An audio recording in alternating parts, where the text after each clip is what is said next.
Good afternoon, Kumate League. Doing the week one wrap up. Your 2011-2013 champion.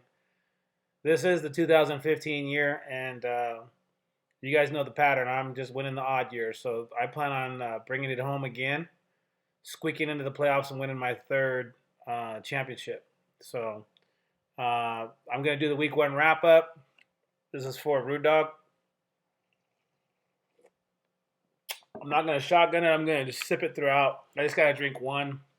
I fucked up on my first take, so I drank that beer. So here we are with two. But who's counting? I'm going to start with the fisting, which was Jimmy and Denny. And, when you score 80 points, you need to get fisted. And I'm glad that Jimmy got fisted because he deserves it. Took had a chance at fisting Gary. I had a chance at fisting Ruben.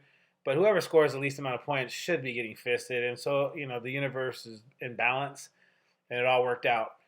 Jimmy, with you, Drew Brees. Thank God you had Drew Brees. He scored you 23 points, which is about 25% of your points.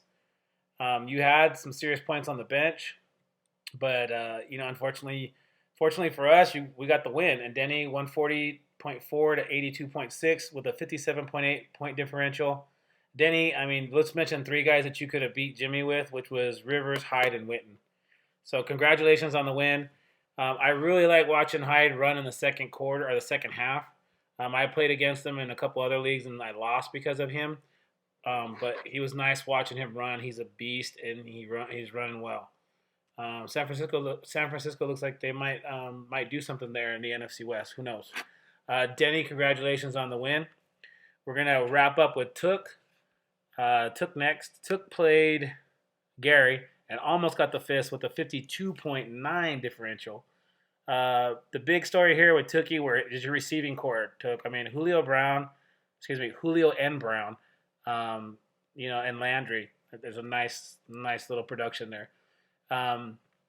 With Gary, unfortunately, you get Peyton Manning with 2.7 points. That's fucked.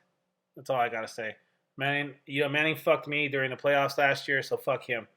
And he's on his way out. He should just ride off into the sunset as far as I'm concerned.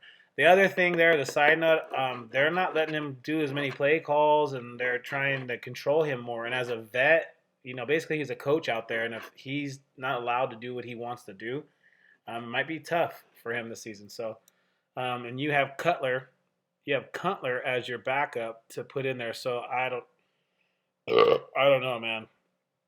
100 points when you come out the gates. I know it's the first week. I hear you guys with all that shit, but when you score 82 or 100 points the first week of the season, you want to come out like gangbusters, kind of, put some points on the board because ultimately we're taking 8, and it's going to come down to points for the last people to squeak in.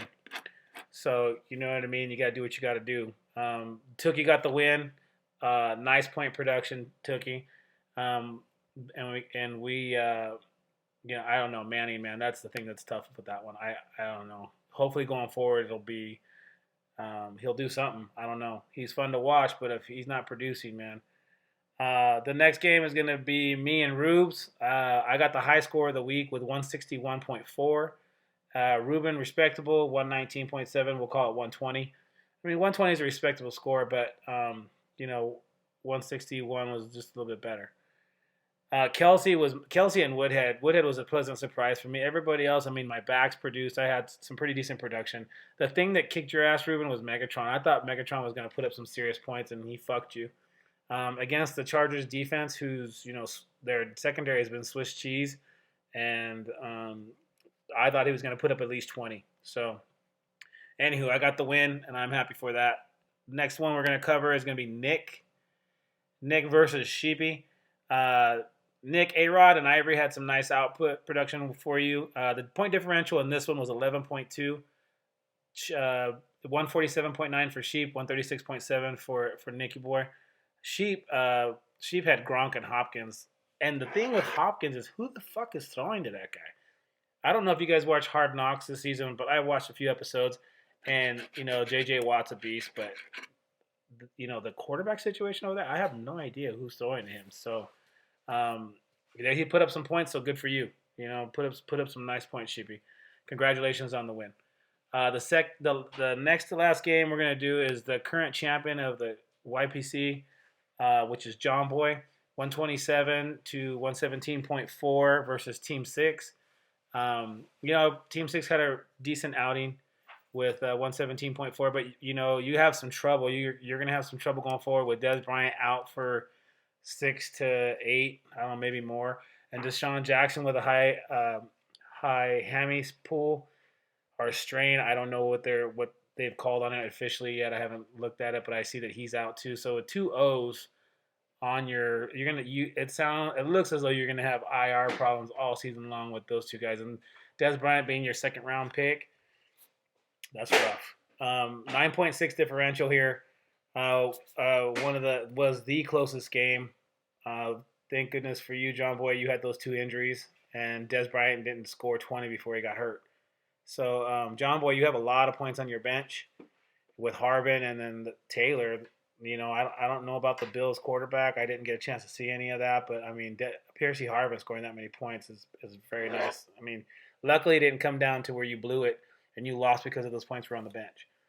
Last game we're gonna recap is gonna be Rude versus Alex. Alex got the win. What do we got here with a 15.1 differential? Palmer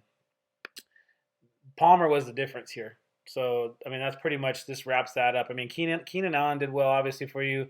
You borrowing D'Angelo Williams and then Eddie Lacy put out there almost exactly the same at about 17.2, 17.9. So, but Palmer, to me, was obviously the big difference here. And that blew Rudy's chances for the sweep. So, as you know, it seems as though Alex is going to be your savior this year, you guys. So I would listen to what he has to say because he's obviously knows what he's doing. He got the win in the first week. So you guys need to listen to what he's saying and follow his lead. Make sure that you're doing what he's saying as a co-commish. Trying to think if there's anything I need to wrap up about anything else here. I'm excited that the season is going. I know it's week 1. But it's in the books already. We're starting week 2 tomorrow. Tomorrow night we're going to have AFC West, KC and Denver. So, Gary, we'll see what's happening tomorrow. I'm sure you're going to start them. Good luck to the YPC. YPC 5-1 over the South Central Bay. All right, gentlemen. Good luck. Work the waiver wires, YPC. Peace.